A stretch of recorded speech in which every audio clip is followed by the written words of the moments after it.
listener production.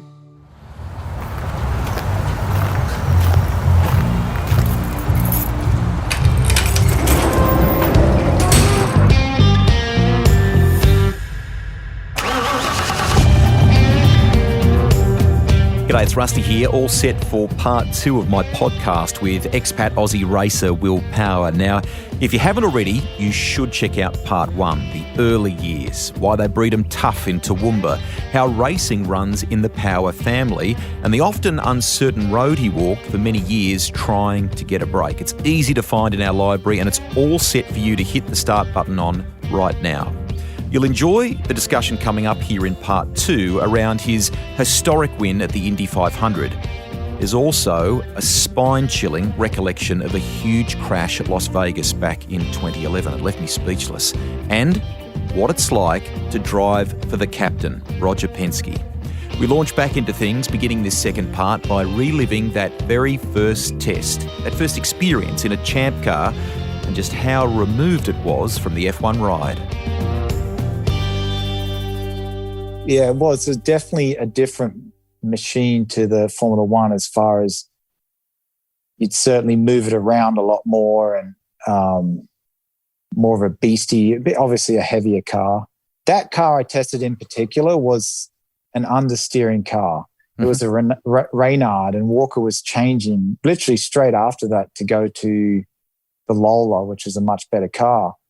And so it was a very comfortable car to drive. Its natural state was understeer. So, you know, you weren't really getting loose in the fast stuff. And but it's just, vivid memory in my mind was driving down the back straight of Portland, grabbing, 7th gear and going, man, I could get paid to do this.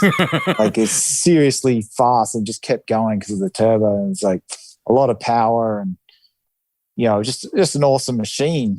Like, who wouldn't want to get paid to drive an awesome machine like that? It was just such a cool thing to drive. And they were trying to get me to sign a contract. Like, I can't believe I even kind of considered it. It should have just been a signature straight off the bat. But Mark Larkham really helped me out with that contract. Expand on that. He really helped me get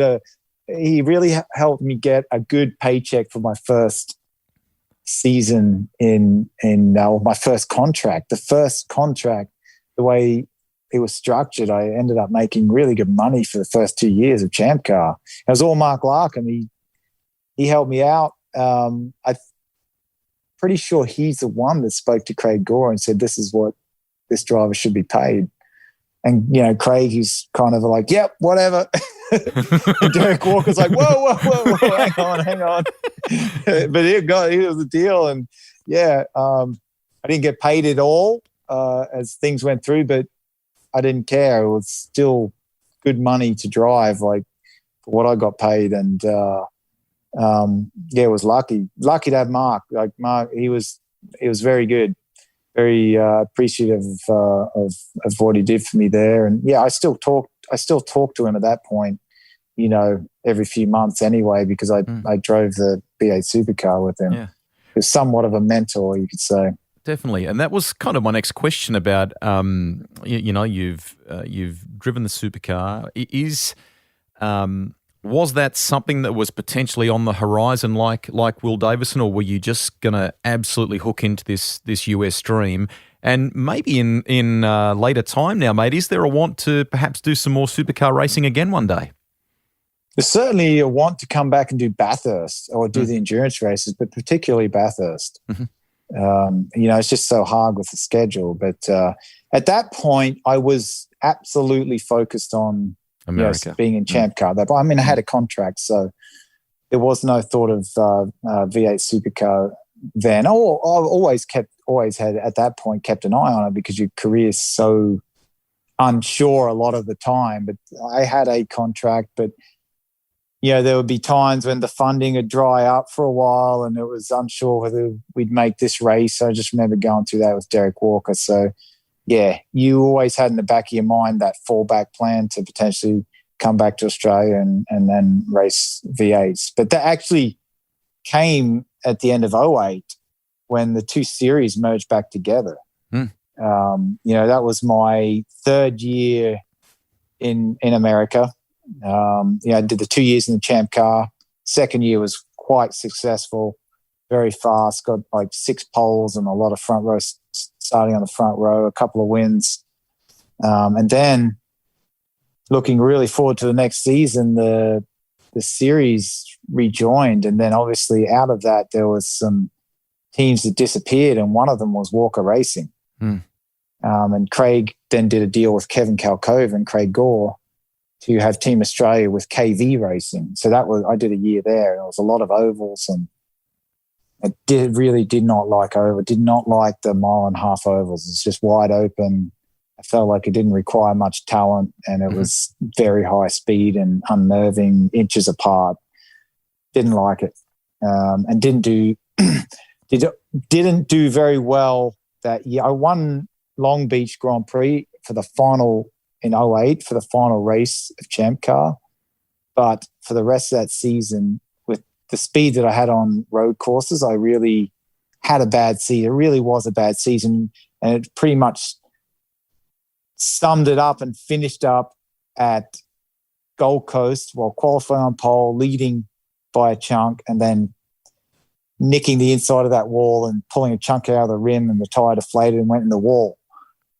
That was just typical of that season. That was kind of my last hope to try get a drive somewhere. So after that, 2008, I was done. Like Ross Stone, I can't remember. He sent me an email because they were looking for a driver to replace. Was that Marcus Ambrose at that point? No, might have been James Courtney, maybe. Was it? Who was? Or was it Russell? It was James. Yeah, I think it was James Courtney. Yeah, it was. Yeah, it was James Courtney. They were looking for someone. So you were on the radar there. Yeah. They sent me an email, Ross Stone, and I believe I spoke to him. If I remember correctly, I spoke to him, and that was certainly an option. And then I think I ummed and ahed for a long time because at that point, it was so hard for me to give up the open wheel thing or IndyCar. And I was speaking to Brian Reinbold. Still KV was kind of just, nothing was going to happen there. They were just, they just wouldn't give me an answer on like, yes, just say, no, you're not going to be driving. We just simply don't have the money for you to drive. They were going to take a pay driver. They should have just told me that from the beginning, but they didn't. But I kind of read between the lines. So I actually met with Mike Hull from Ganassi. That might have been the end of 2007, though. I met with Mike Hull. We met at Starbucks, and that was the seat that Dan Weldon took. Dario was leaving to NASCAR, if I remember correctly. So I'd had a really good year in Champ Car. I called Mike Hull, and he said, meet me at Starbucks. And he talked about, you got to have the chip factor, it's called the chip factor of drivers, like, guys like Montoya, Jimmy Vasser, Zanardi, these guys that drove for him. I had a good conversation with him. Never heard back from those guys. Years later, when I was absolutely kicking ass, Mike Hull did say our biggest regret was not signing you.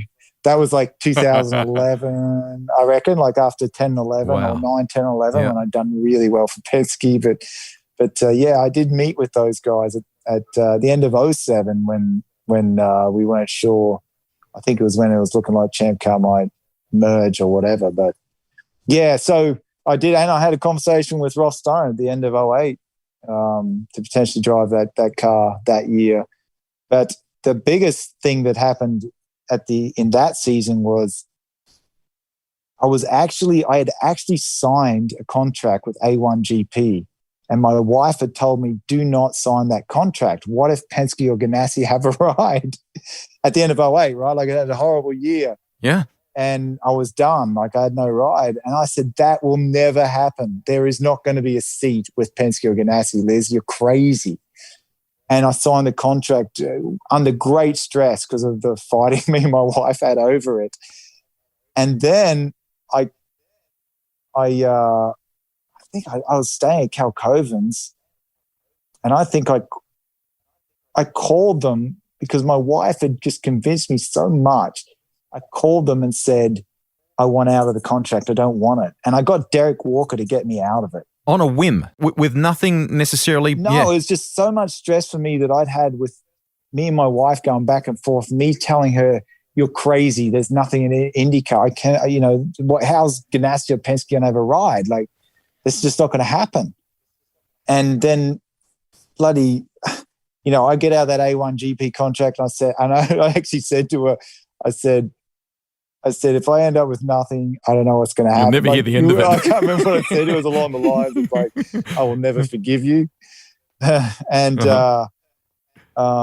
then Elio Castroneves gets arrested from Penske. Elio gets arrested. And that was the Penske seat that I would end up getting. And I remember coming home, my wife goes, Elio got arrested. Not like happy. He was like, Elio got arrested, kind of happy. Can't believe it though. Yeah. Yeah, he can't believe it. And Derek Walker happened to be at Road Atlanta where Roger was with Briscoe and Elio, who had been taken away, arrested. And Derek Walker was there. And I think Liz or myself called Derek, like, hey, Elio got arrested.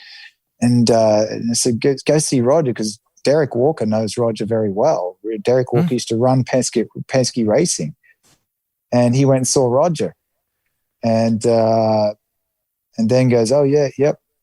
I guess put it on his radar. I don't know what happened. But, yeah, Roger at that point, probably because it was so early in the game, wasn't probably ready to say we're looking for a driver. He's probably waiting to see what happened with Elio. Elio, yeah. And then I called Tim Cindric and said, I got nothing for next year. And he said, oh, okay, well, we can get you up to see Roger. So I thought, oh, great, straight away. So I guess they'd been, looking at other drivers, and I went and met with Roger. Turned up with suit and tie and clean cut, and even had, Liz, my wife, and Derek Walker, because Liz was still working for Derek Walker at that point, had given me lessons on how to present myself. And, I was a bit rough around the edges because grew up in Toowoomba. Not that Toowoomba was bad, but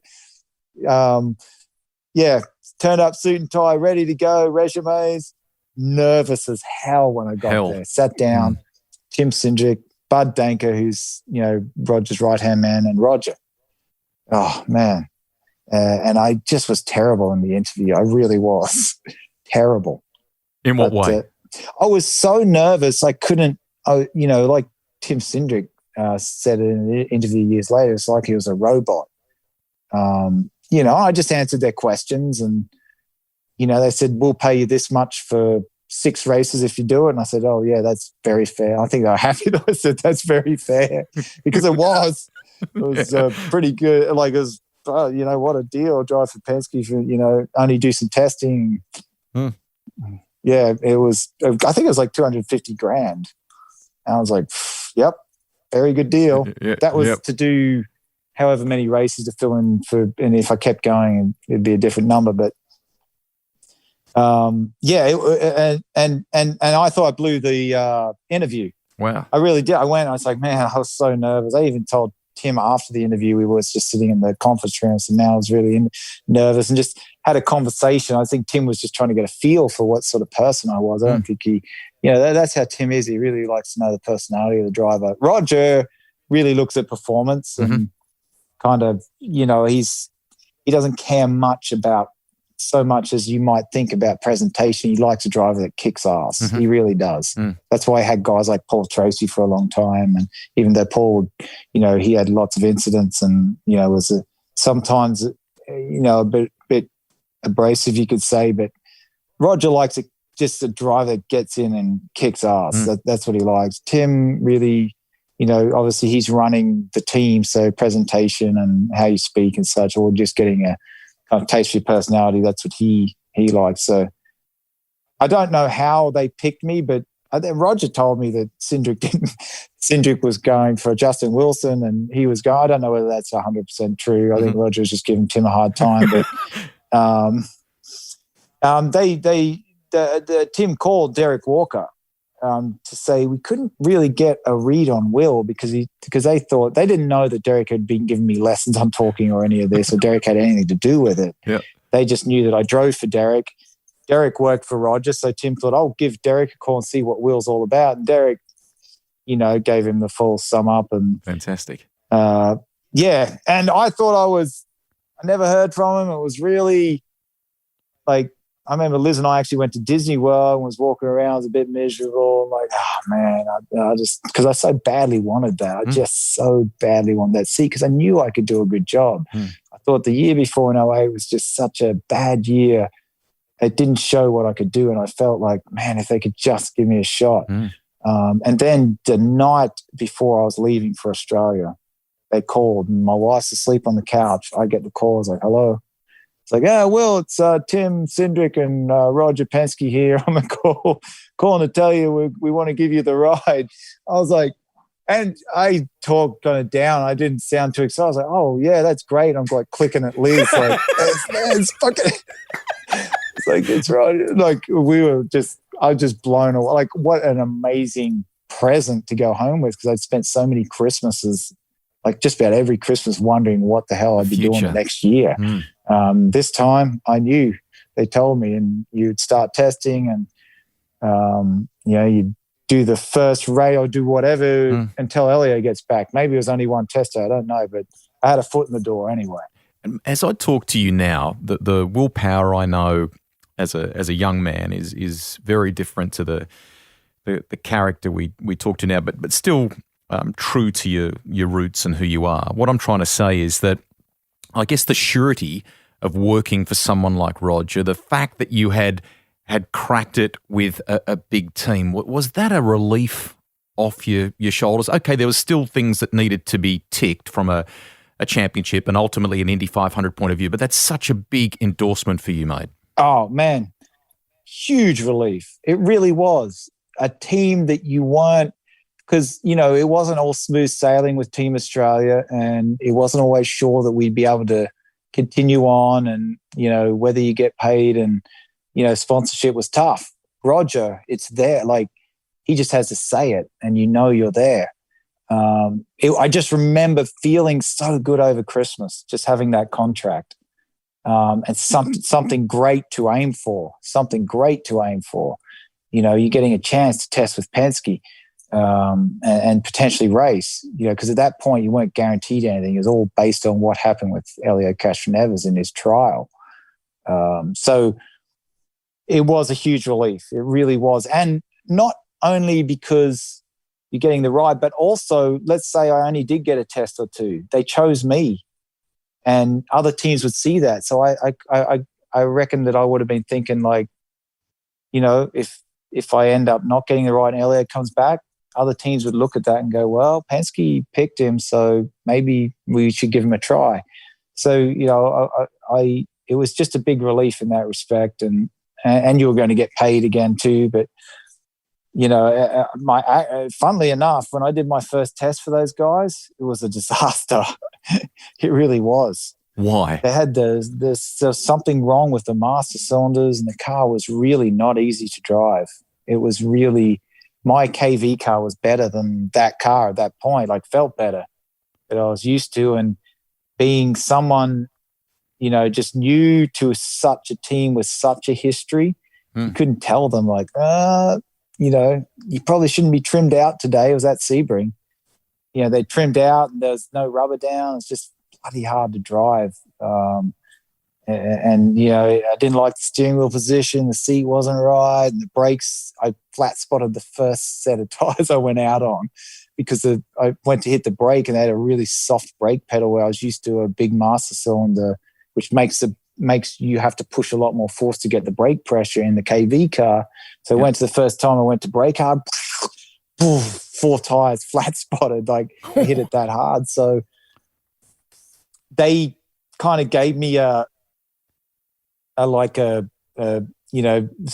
could say second chance, but they kind of well, we did find something wrong with the master cylinder, so that's why, because the tires were not good, and I was quite nervous of the car. It was not comfortable.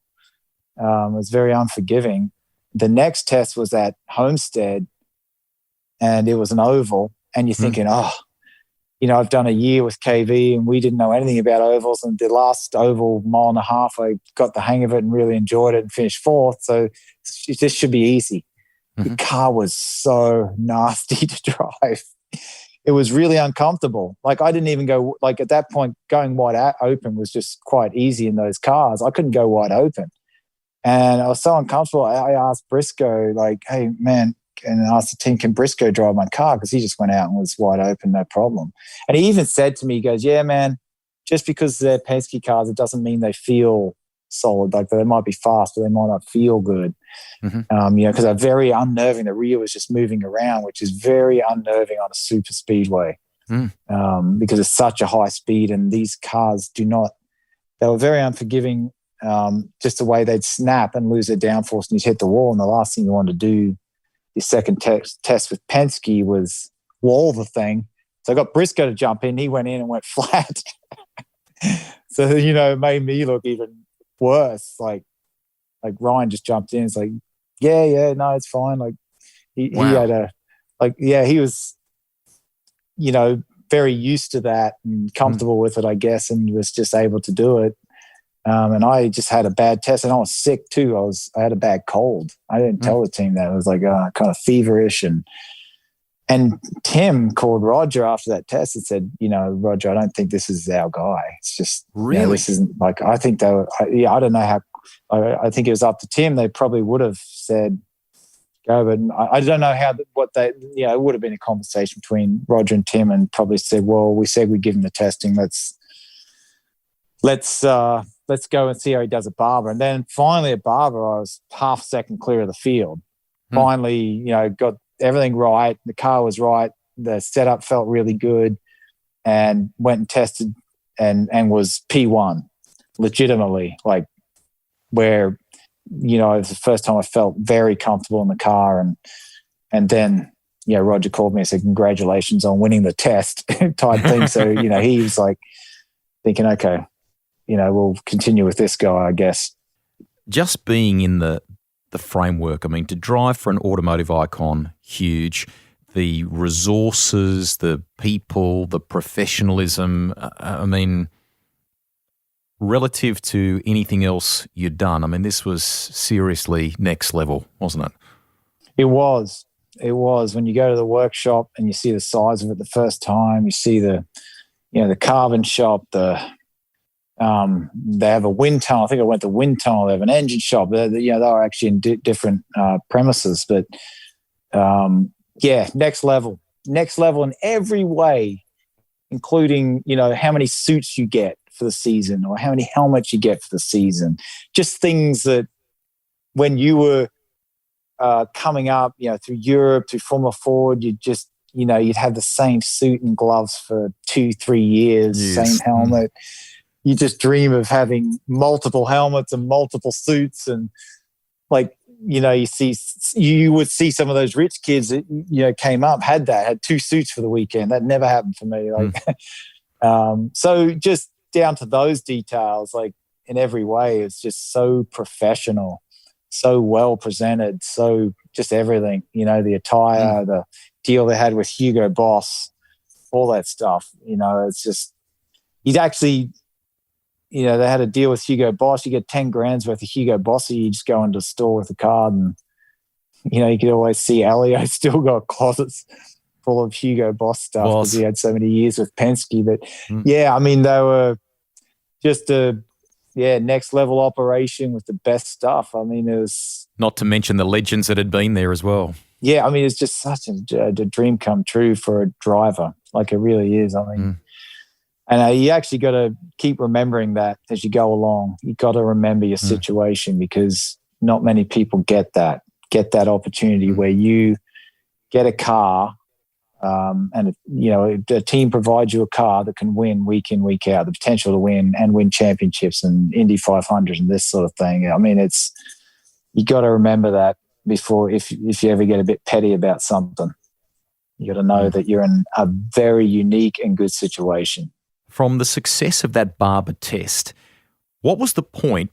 Maybe it was an event or a qualifying session or a result of some kind where because there's some great names in the championship, some great teams. You've talked about, Ganassi there before and Penske, who you were with. What was the moment you felt cemented in IndyCar? Can you recall that? Yeah, I mean, the first race in 2009 after the, I think Barber must have been the last test, but the first race in 2009 was St. Pete. And I qualified in the top 6 and hung on, I think, to finish 6. But it was just an average race. Someone crashed in front of me, and I didn't really get to showcase my speed there. I think Ryan Briscoe out-qualified me, but I was still in the top 6. Not bad. Just like if, your team owner would just be like, yeah, average, nothing spectacular. But the next race was Long Beach. And they told me before we went there, there's a chance that Elio may get acquitted that weekend. So what we're going to do, we're going to bring another car and another truck, and we're not going to open it. The people that are going to run the car are going to stay in the hotels if nothing's happening, and keep out of sight so no one knows. And if Elio gets acquitted, and then you can run the weekend. So I was very happy about that. I wouldn't be kicked out. So I finished Friday practice, and Tim Cindric said, well, good news is you're P1. Bad news is Elio got acquitted and you're going to have to get out and go to the back of the pit lane. It was the very last pit stall. So I was like, okay, yep, no problem. It was all fitted to me, and went out and qualified on pole. Obviously, Elio hadn't been in the car, so you could never expect him, but I out-qualified Ryan and everyone, obviously, and qualified on pole. And Roger, because it was the rounds you had to get through, they split the groups up, and the first 12 go, and top 6 out of that goes. It gets to the next round, and the next 12 go, and the top 6 out of that round. Well, Elio and Ryan were out in the first round, so Roger came down to my stand, and I think it was John Erickson who was running me that weekend. So yeah, I'll take over, and and it was pretty cool. Like Roger Penske on your stand, bit nerve wracking. And I went out, set a lap. I was like, that's as good a lap as I can do. It was pole at the time. There's still a few minutes to go, and came in and said, yeah, Roger, I don't reckon I can go any quicker than that. I think that's it. And he said, put some tires on it, send him out, send me out again. I was like, and I went down into turn 1 and locked up and went through the run-up. Says, just park it in there.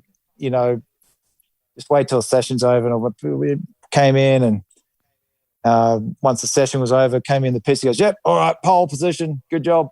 Headsets off, walks off like, that's normal. But for me, it was like, it was me showing what I could do. Like that really was the first, apart from Australia, obviously in 2008, the end of 2008, I did get pole there, yes. Yeah.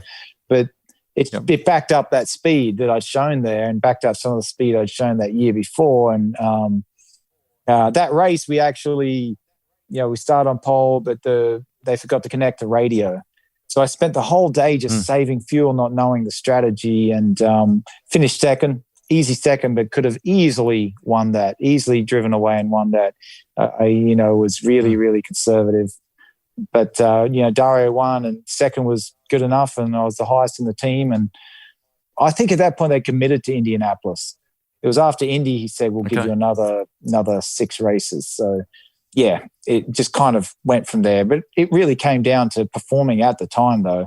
Because you imagine it, at St. Pete and Long Beach, you'd underperformed, you were terrible, you crashed out, or you just qualified badly. There's no way those guys would have said, we're going to give you another chance. They just wouldn't, because they expect really good results. So I had the pressure, but I knew with the right equipment that I could do it. I knew I had the speed. So I felt pretty confident, especially at Long Beach, because that was the first time that I'd raced there a couple of times and all those other guys hadn't. So I felt pretty confident that track.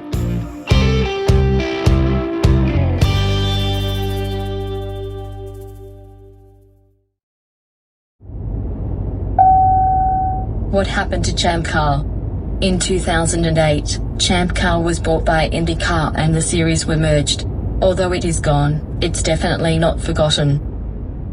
I want to break down some things in your career now. Firstly, let's go to the title win, 2014. When you look back over time, the immense raw talent, the way that you went to the wire on various occasions and got so close, to clinch that and to get it done must have been enormously satisfying, knowing all of the backstory you've covered here in the podcast and how close you'd come. It was, a huge weight off my shoulders. It was to have finished second 3 times leading up to that, but being so dominant. Like we were just simply so much faster than everyone for those, 10, 11, 12. To give up those championships was just unbelievable. We could not finish that off. So to finally get it was just a huge relief. The stress leading up to that last race in 14 was just unbelievable. And the contrast from that stress to the next day when you'd won it was just massive. What a relief. What a great feeling. To finally get that you get that championship. It was just, a great feeling. Very, very, very satisfying. What'd you say to your dad? Can you remember when you called him or spoke to him? I can't remember. No, my mother was there. It's the only race she ever attended. It's the only race she's ever attended. Is that right? Yeah. Yeah. And she was there to see that, which was really cool. And she got to, where did we go after that? She came to the banquet, and it was really cool. Like, because my mother can't watch. She didn't even watch the race. She actually sat in the truck or in the hospitality with a couple of other guys. Really? Yeah, because it's too nerve-wracking for her. I don't know whether she even came out on pit lane at any time, but I did post a video recently.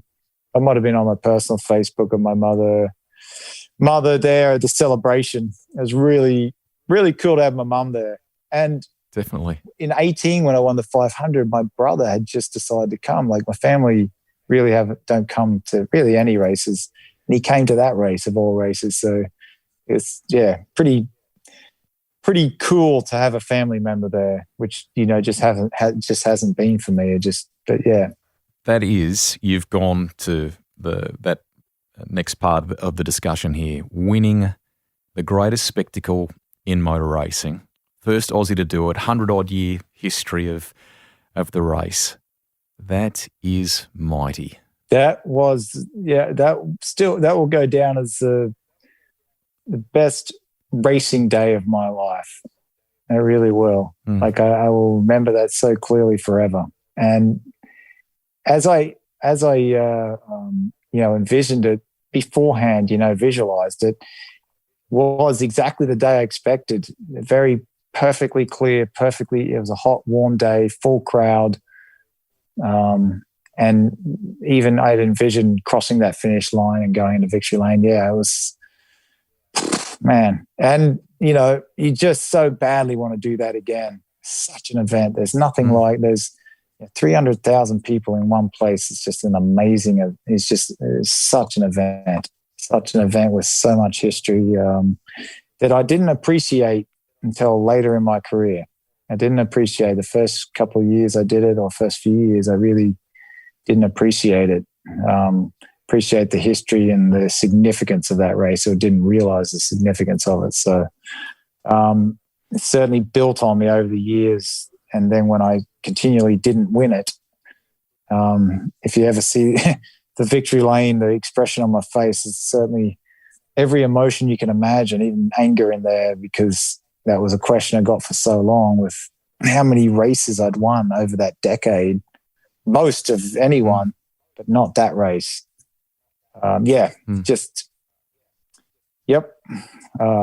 Very, very cool. You posted on social media very recently that car. I think it's still at Penske. Yeah. Does it evoke? The way that you've just recounted it clearly evokes some special memories. It does.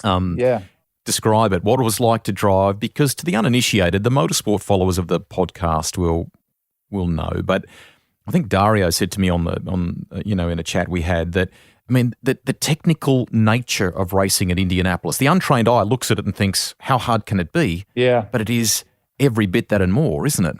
It is. It's, oval racing, in particular Indianapolis, which really is the fastest oval we race at, is, it's such a different discipline to what you would expect on a road course or something, because it's so much about the car, but the feeling and feedback you give to that car and the adjustments you can make in the cockpit and where you run in the air, like where you're running, the wake, understanding the wake well and being able to cross the wake quickly and get half the car on the inside, then cross it on the way back out.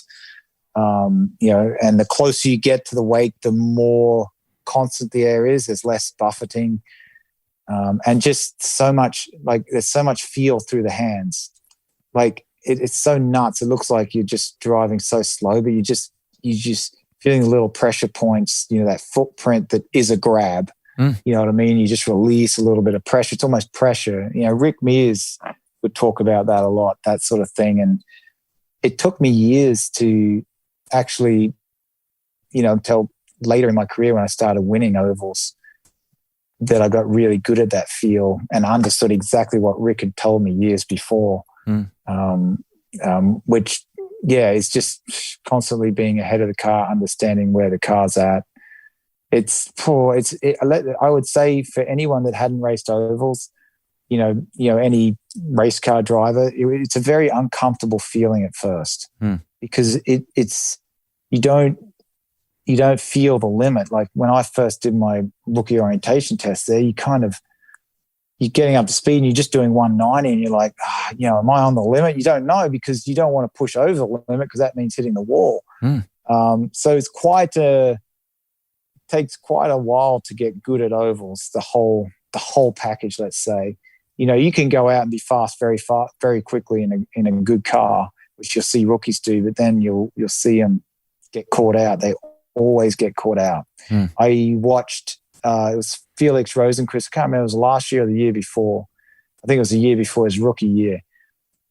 Came motoring by me in practice, and I watched him like, and he's getting too confident. Dude's going to crash. Like that was going to turn 1, turn 2, boom, destroys the car in front of me. And you could see that happening. He came past me. I said in my head, he's going to shunt. You got to respect the place. You cannot, you got to be very conscious when you get below that white line, or grab a little bit of curb, or put a bit too much lock in when the wind's gusty, it's just so much experience there. You see, when Alonso came, you see he got caught out by an understeer moment, not an oversteer moment. He got caught out by the front washing away, because that's a thing. Like it's something, that's one thing I noticed when I first raced there in 08. I was like, understeer is a moment, because it suddenly starts pushing towards the wall and you're at a ridiculous speed and you're like, so it's understanding.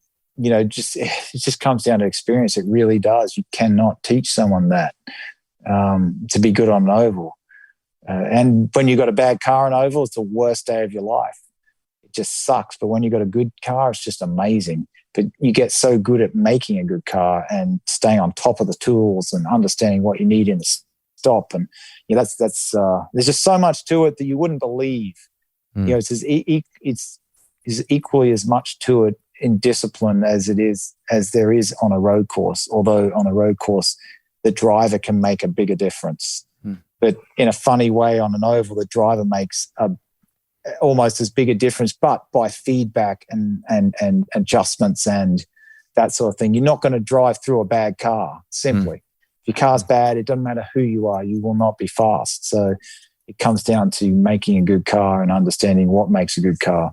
Fabulous insights, mate, and highlight and underscore there the word respect for Indianapolis as well.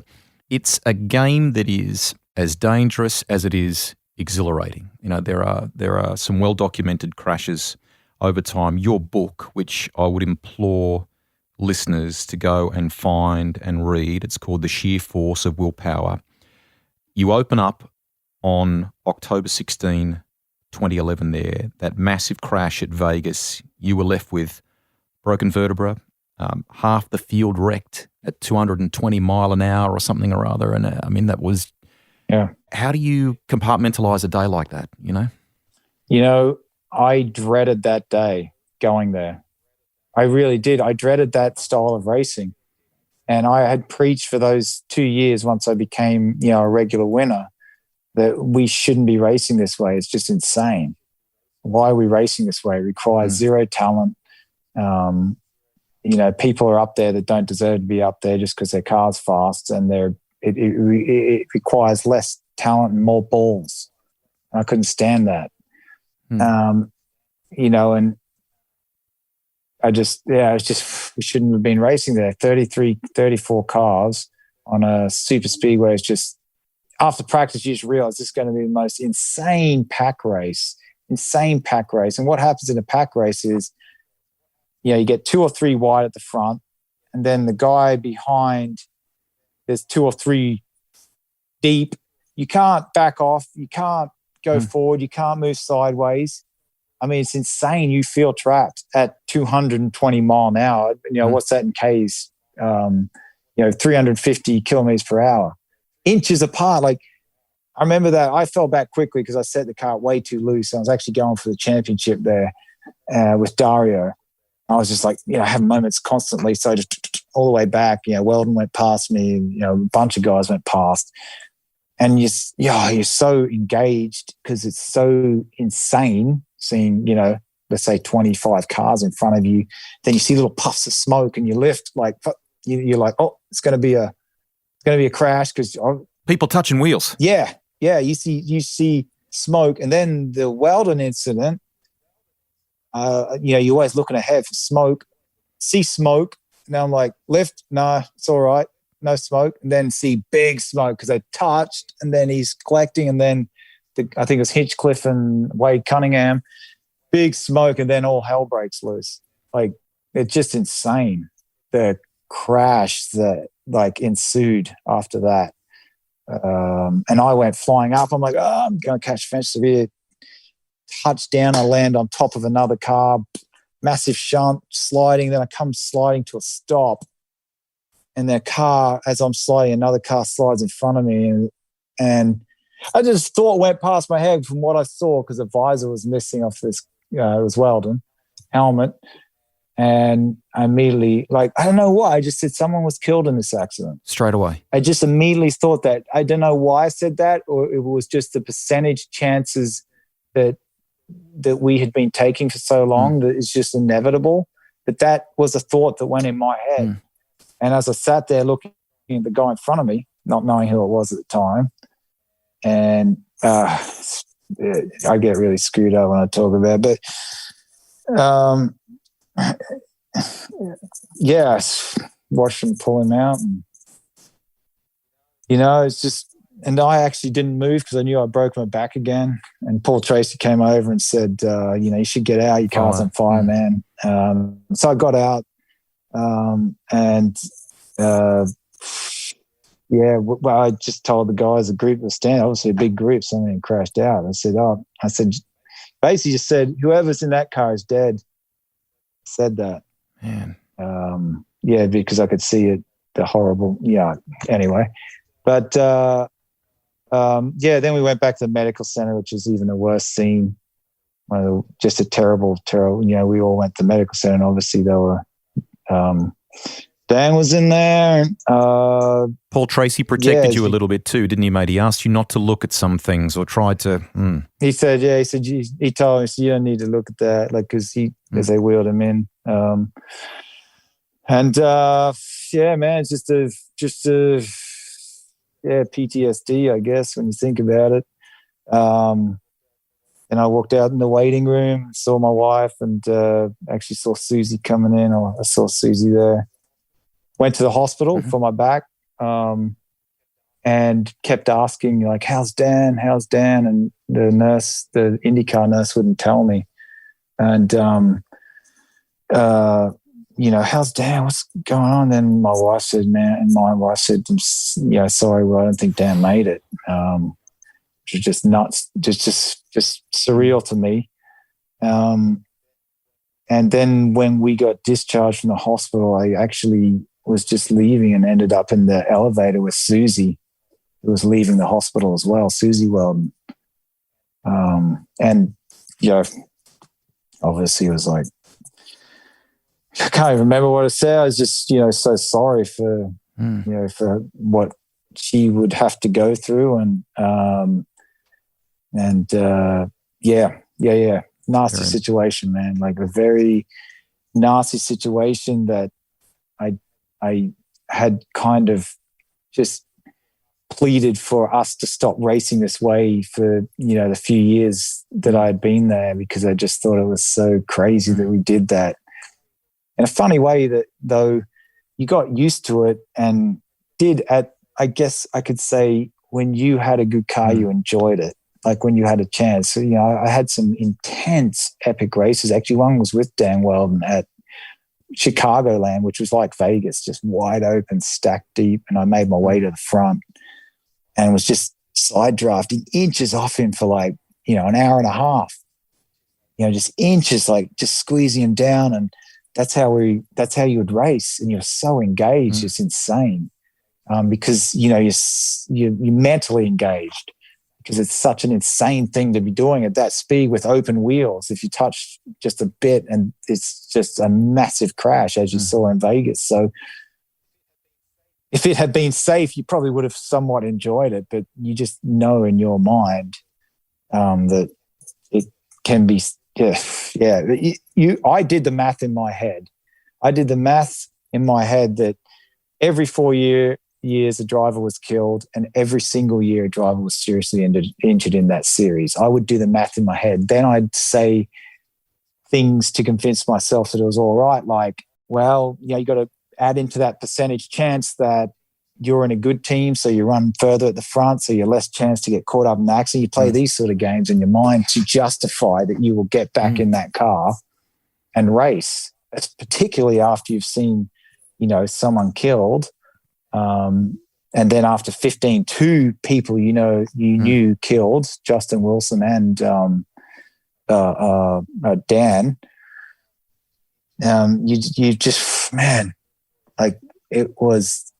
There were times I got in that car and you really did not know if you would come back out. You really, really thought that. You believed it in your heart. Like there is a chance, especially after 2011, after witnessing that, you get a bit of that.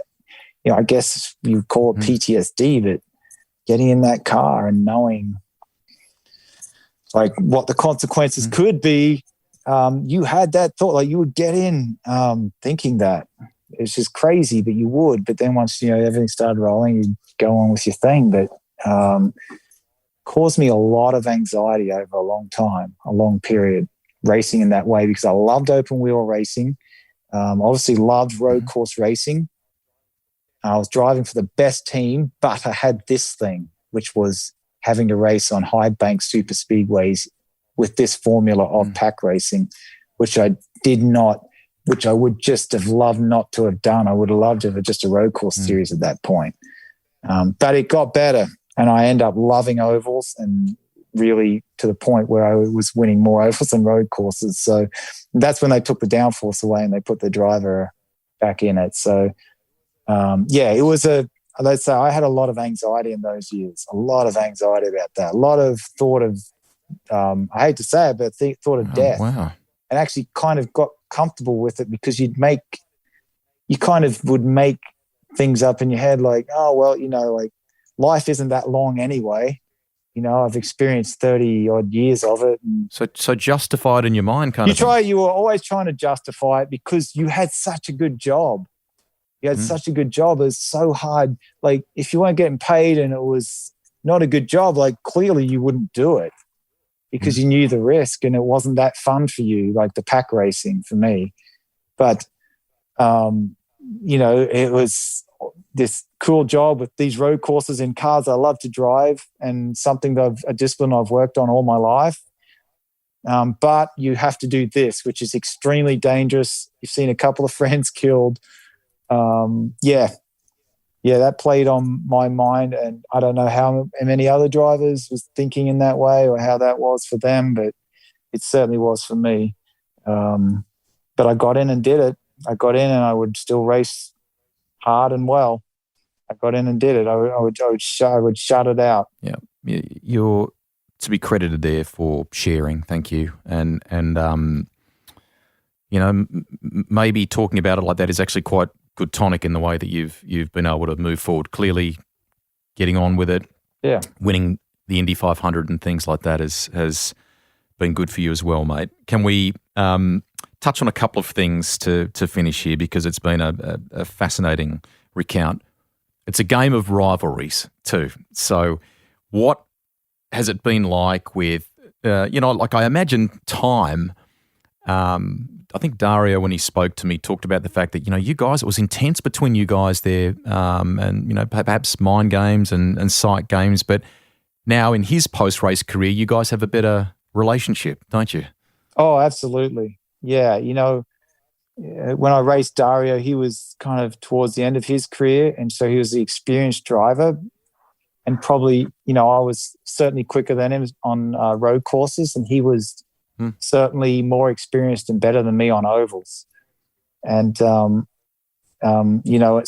we actually didn't race each other all that often. There was a couple of times we did come together when we did, but, I'd often be qualifying on pole on the way on the road courses. And, he would put it all together very well on the ovals. But, it was the guy that I seemed to be racing in 2010, 11, and in 12, the new car came and didn't really suit Dario that well. But, had some tense battles with him and obviously didn't get along. And I would say that I was immature and probably didn't understand respect enough as, how you would treat a competitor. I was just still young, and, as you get older, you just have more respect for people in general and just are more respectful the way you act and such. So, he was older than me and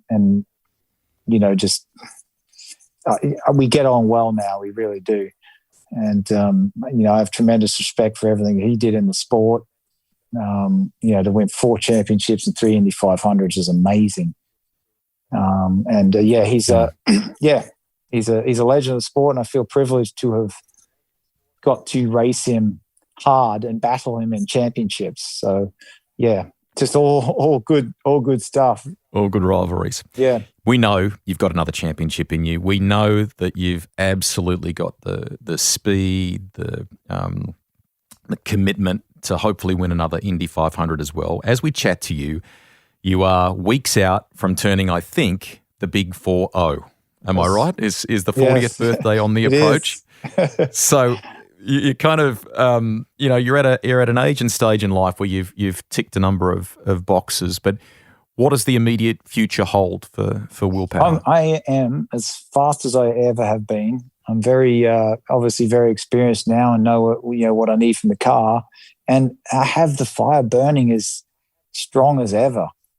I'm still awesome, as determined and working as hard as I ever did, but with experience. So, I really, really, really want to win a championship before I retire, and obviously want to win another 500. But, the championship is something that, when I look back on my career, that I'm disappointed in, that I really feel I should have won more. I really do. When, I look at the number of races I won, the number of poles, the number of laps led, it's more than anyone over, the decade from 2010 to 2020. But there's only one championship in there. And I've more comfortable in my skin than ever in my life. And like I said, I'm as quick and as determined as I was in my 20s, but with experience. It is fabulous to hear you talking like that. At the beginning of the podcast, you talked about being a father. Is there another generation power racer likely to hit the tracks in the years to come? Who knows? Who knows? You don't know what kids will want to do, but if he wants to do it, I'm going to steer him towards golf or tennis. It's so much cheaper, less dangerous. But yeah, I mean, huge passion of mine. So if he shares that, I'll push him in. Yep. I'll help him. My dad never pushed me. Never. He never pushed me. He just, I had to want to do it. He never pushed me into it. So I'll be the same with my son. Nice. Karting. We've seen you and Scotty McLaughlin having some fun. Willpower Karts. This is not just a passion project, something you're quite savvy about from a business point of view too, obviously, by the looks of it. Yeah, it came about in 2019. I was running the Super Nats in Vegas. And that's just a huge race. You get a few Aussie guys over there for that, but huge event for karting, like a world championship type event. And I was racing there, and I had Billy Vincent, who was my crew chief, my first crew chief at Penske, and now is the competition manager at McLaren IndyCar team. He said, "Man, you need to start your own kart brand." I'm like, "Nah, no one's going to buy my kart. I don't want to do that." And he got right behind it, and he really did all the work for it. And then we got hooked up with Kart Republic, which is a very good kart brand, and they were keen to do something to have the Willpower kart, and it went from there. And yeah, we actually sold quite a few karts, like more than we expected this year. Definitely more than we expected, and in Australia. So. Bit of fun because I have a real passion for go-karting. I think it's such a great sport, and I do not want to see it ever go away. I think it's so integral in the stepping stone to becoming a professional driver. I think it's so important. So I still race them. I still race karts. I love it. Little Birdie tells me you've got a 911 GT2 RS tucked in the garage. That is a cool little escape machine from time to time. Yeah, it's nuts, man. It's so fast. You can't drive it. Well, yeah, you wouldn't want to go out in the Australian streets because you'd have it crushed or whatever they do if you get caught. But here they're certainly more lenient, especially if you're. I don't go crazy on the street, mind you, but they are more lenient, I'll say that. Awesome. But yeah, it's a great car. Yeah, very, very nice car. Very, it's a race car for the road. Super light. Handles really well. Massive carbon brakes on it. A lot of power. Yeah, really, really cool car. Final one. I got to work with your brother, Damien, well-known comedian that people can find on YouTube if they haven't seen him. He does some great stand-up stuff. He and I spent a year doing different projects together in 2019. I think he jokingly says he taught you everything that you now know in motor racing terms. And didn't he do a funny piece? You might fill the blanks in here for me, but I think he did a funny piece about you talking about the hardships of racing, the tough ladder that you've had to climb, and then he finishes it by saying, and then he jumps in his Ferrari and drives off. No, that's a great clip. That one, he really sums it up well. I think it was after I won the championship he did that one. You find it.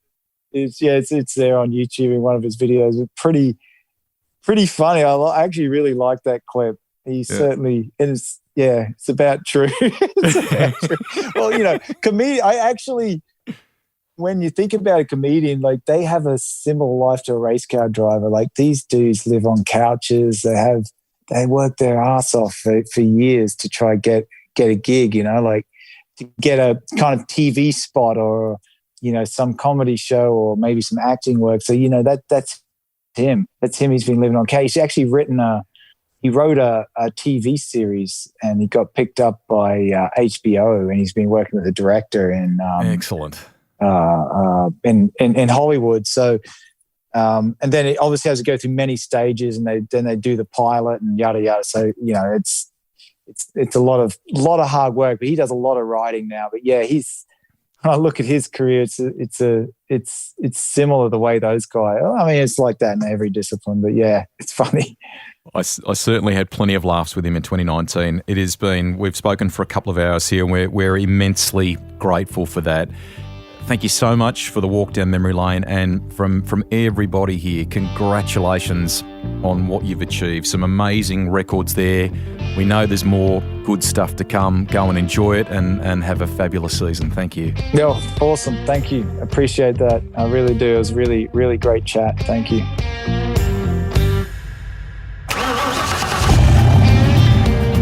Rusty's Garage is written and presented by me, Greg Rust. Series producer and editor is Alex Mitchell. Audio production by Darcy Thompson.